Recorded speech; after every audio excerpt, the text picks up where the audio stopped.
Hi guys, na ako diri sa gawas namo. Nangibot kog sagbot kay dapat tanggalo na mo na siya pero dili jud maibot-ibot kay porting gahia. Nitubo na lang pud siya og dora. Wala na siya pine tree go duha ka buok. Pos kailangan siya tanggalon. Karon nanubo na. Flex na ko ni siya natanom kini siya.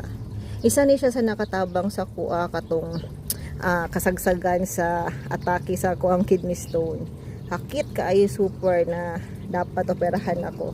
Pero ako kasi tabang sa kuha. Si Ate Fe ang naka-introduce ani sa ako. Nakalimot ko si pangalan ani uy. Basta something gitawag na siya stone breaker.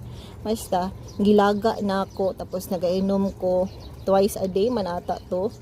Tapos grabe gyud. Grabe among pinangitaan ni kauban ako ang ate.